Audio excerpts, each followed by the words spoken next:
આપકી અદાલતમાં સામનાના સંપાદક સંજય રાઉત પર આરોપ છે કે તેઓ પોતાની કલમથી ઝેર ફેલાવે છે. જ્યારે તમારા સંપાદકીય વાંચીએ છીએ અને આજકાલ તો તમે લખ્યું છે કે કોઈ નાનું બયાન આપી દે છે તો એના પર કેસ થઈ જાય છે, એ હિસાબથી તો તમારી ઉપર રોજે કેસ થવા જોઈએ. થવા દો, કેસ થવા દો ને. જો લોકોને લાગતું હોય કે કેસ મારા ઉપર કરવા જોઈએ તો કરવા દો. હજારો કેસ મારી ઉપર ચાલી રહ્યા છે. જ્યારે 1992માં દંગો થઈ ગયો હતો મુંબઈમાં, તો મારા પર 160 કેસ ચાલી રહ્યા હતા. એ વખતે મારા એડિટોરિયલ્સ હું લખી રહ્યો હતો, હું બોલી રહ્યો છું. અદાલતમાં જો કોઈ જઈને મને જુઠ્ઠો સાબિત કરવા માંગે છે તો કરી શકે છે, પણ હજી સુધી આ થયું નથી. જૂઠ્ઠા કહેવાની તો તક જ નથી હોતી. જેમ Navneet Rana member of parliament છે, તે માતુશ્રીની બહાર જઈને હનુમાન ચાલીસા વાંચવા માંગતા હતા, ત્યારે તમે શું કહ્યું? માતોશ્રી સાથે નહીં રમો, જમીનમાં 20 ફૂટ દાટી દઈશું. હા, મેં કહ્યું હતું.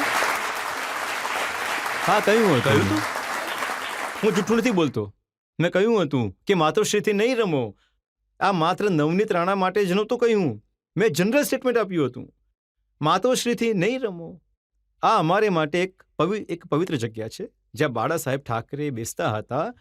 તો અમારે માટે પવિત્ર જગ્યા છે. તો આવું નહીં કરો, તમે નહીં રમો, રાજનીતિ નહીં કરો.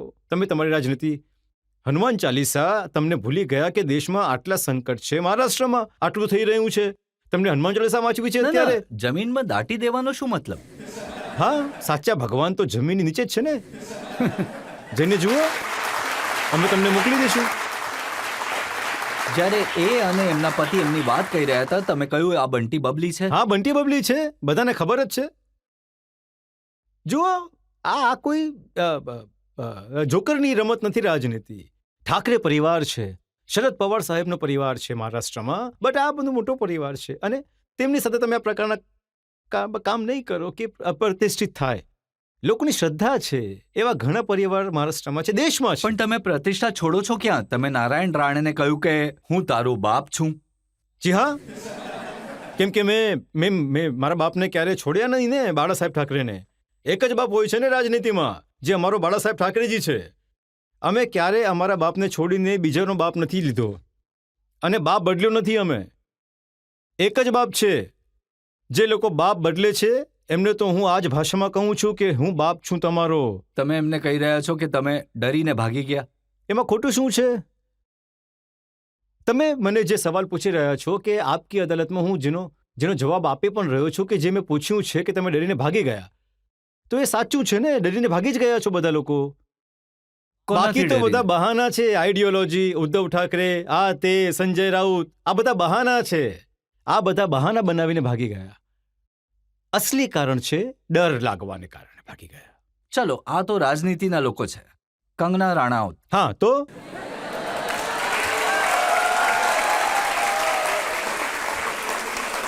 એ તો એક્ટર છે, કલાકાર છે, રાજનીતિમાં નથી. પોલિટિકલ એક્ટર છે. તમે એમની ઓફિસ પર બુલડોઝર ચલાવી હું દીધું કેમ ચલાવું? અને સામનામાં છાપ્યું ઉખાડી દીધું. હા, તો જે ઉખાડી દીધું એ લખી દીધું. સામના છાપવું છે. સામના એક છાપવું છે. સામનાની હેડલાઇનનું પોતાનું જ એક વજૂદ છે કે સામના કી હેડલાઇનમાં આજે શું છે. લોકો જુએ છે, વાંચે છે, સામનામાં શું લખ્યું છે, એડિટોરિયલ શું છે, બીજું શું છે. આખા દેશમાં વાંચવામાં આવે છે, રિજનલ લેંગ્વેજમાં આવે છે, પણ આખા દેશમાં વંચાય છે. તો એક ચેલેન્જ આપી હતી એ છોકરીએ. એમણે કહ્યું હતું કે મહારાષ્ટ્ર શું તમારા બાપનું છે? હા, અમારા બાપનું છે. એમણે કહ્યું હતું જે ઉખાડવું હોય એક ઉખાડી લો, તો તમે ઉખાડી દીધું.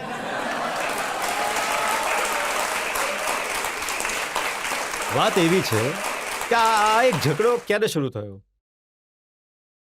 તમે અમારા ઉપર ક્રિટિસાઇઝ કરી રહ્યા છો. અમે જરૂર એ વાત માનીશું કે લોકતંત્રમાં આ રીતે લોકો એકબીજા પર ટીકા ટિપ્પણી કરતા હોય છે, પણ તમે કહો છો કે મુંબઈનું પાકિસ્તાન થઈ ગયું છે. એ કોણ છે? શાણી? હા, મુંબઈનું પાકિસ્તાન થઈ ગયું છે. અમે મુંબઈનું પાકિસ્તાન થવાનું બચાવી લીધું છે. બાળા સાહેબ ઠાકરે વારંવાર આ દાઉદની ગેંગ સાથે અમે લડાઈ કરી, અમારા લોકો માર્યા ગયા છે. શું ખબર છે એકનાથ શિંદેને જે બોલે છે ને, દાઉદ દાઉદ દાઉદ. આ દાઉદની ગેંગ આ પાકિસ્તાનની ગેંગ સાથે લડતા 1992માં અમારા 140 લોકો માર્યા ગયા. એ મામલા ઉપર મારા પર 140 કેસ થઈ ગયા. હજી પણ હું કોર્ટમાં જાઉં છું. અને આ બોલશે કે મુંબઈનું પાકિસ્તાન અમે કર્યું. શું અક્કલ છે એને? પણ શિંદેજી તો કહે છે કે જે ઉખાડવું હતું એ ઉખાડી દીધું. એમણે તો તમારી સરકાર જ ઉખાડી હા, દીધી. હવે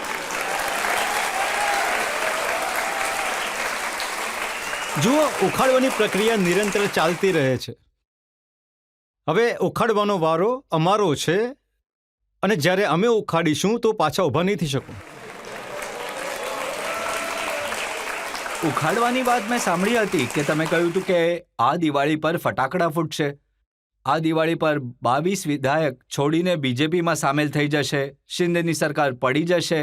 હવે તો હોળી આવી ગઈ. જુઓ, જે દિવાળીની વાત તમે કરો છો, દિવાળી તો અમારી જેલમાં થઈ ગઈ છે.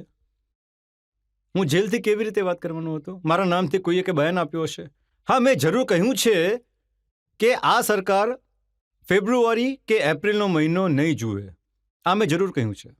અને જે રીતે સુપ્રીમ કોર્ટમાં આર્ગ્યુમેન્ટ ચાલી રહ્યા છે, અને મેં કહ્યું છે ને કે અમારો વિશ્વાસ સુપ્રીમ કોર્ટ પર છે. આ બધા લોકો ડિસ્કોલિફાઈડ થવાના છે જેમણે પાર્ટી છોડી છે. આ બધા લોકો ડિસ્કોલિફાઈ થશે. એકનાથ શિંદેથી લઈને બધા 40 લોકો ડિસ્કોલિફાઈ થઈ જશે. એને જે લોકો કહે છે મુંગેરીલાલના સપના. નહીં, આ સપના નથી, આ સત્ય છે. અમે સૂતા જ નથી તો સપના ક્યાંથી જોઈશું? મારો તમને એ સવાલ છે કે તમારો તો ઠાકરે પરિવાર સાથે ઘણા સારા સંબંધ રહ્યા છે, તો તમે કારણ કહેશો કે રાજ ઠાકરે ઉદ્ધવ ઠાકરેથી અલગ કેમ થઈ ગયા? એમની મરજી. ઘરમાં 2 ભાઈ 4 ભાઈ હોય છે, અલગ અલગ ઘર બનાવી લે છે. બધાને તક મળવી જોઈએ કામ કરવાની. એમને લાગ્યું કે મને કંઈક અલગથી કંઈક કરવું છે તો કરવા દો એમને. તો કરી કેમ નહીં શક્યા કંઈક અલગ? નહીં કરી શક્યા ને, એ જ તો વાત છે. જો એમને લાગતું હતું કે મારામાં ઘણી ક્ષમતા છે તો મારી આ પાર્ટીમાં, શિવસેનામાં મારી ક્ષમતા મુજબ મને કામ નથી મળી રહ્યું, તો પોતાની પાર્ટી બનાવી. જો પોતાની પાર્ટી બનાવી તો ચલાવવી જોતી હતી. હવે એમની પાસે કાંઈ નથી. ક્યારેક બીજેપી સાથે, ક્યારેક એમની સાથે ચાલે છે. એ જ તો હું કહું છું. બધાને લાગે છે મારામાં ક્ષમતા છે. શિંદેને લાગે છે હું દેશનો પ્રધાનમંત્રી બની જઈશ. મારી ક્ષમતા છે. રાણીને લાગતું હતું કે હું મુખ્યમંત્રી પછી પ્રધાનમંત્રી બનીશ. ક્ષમતા છે ને, તો તમે જઈને બહાર બતાવો ક્ષમતા તમારી. પણ તમને નથી લાગતું કે રાજ ઠાકરે પોતાના અંદાજમાં, પોતાના બોલવામાં બાળા સાહેબ ઠાકરેનું રિફ્લેક્શન એમનામાં દેખાય છે? નહીં, જુઓ, જોની લીવર પણ બધાની નકલ કરે છે.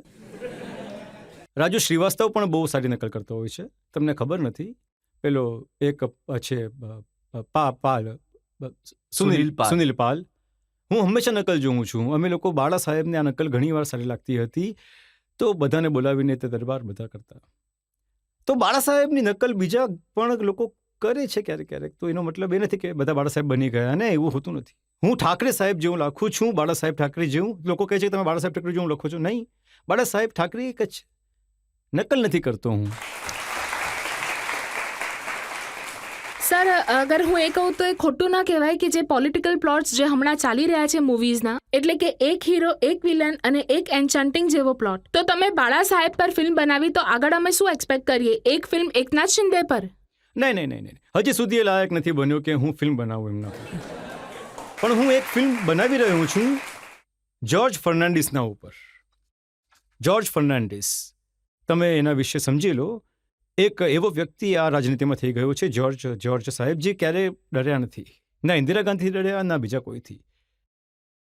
એવા લોકો પણ આ રાજનીતિમાં હતા. આ દેશની, જેમ કે બાળા સાહેબ ઠાકરે, જ્યોર્જ સાહેબ, જે ક્યારેય કોઈનાથી ડર્યા નથી રાજનીતિમાં. ભલે જેલમાં જતા રહે, કંઈ પણ થાય. તો જ્યોર્જ સાહેબ ઉપર મારું એક કામ ચાલી રહ્યું છે, કેમ કે આવનારી પેઢીઓએ સમજવું જોઈએ કે આ લોકો રાજનીતિમાં પણ હતા. આ તમે સારું કામ કરી રહ્યા છો. જ્યોર્જ ફર્નાન્ડિસ પર ફિલ્મ બનાવી રહ્યા છો, જે સાચે જ એક આઈડિયલ નેતા હતા અને કેટલી સાદગીથી અમે જિંદગી જીવી આપણે જોયું છે.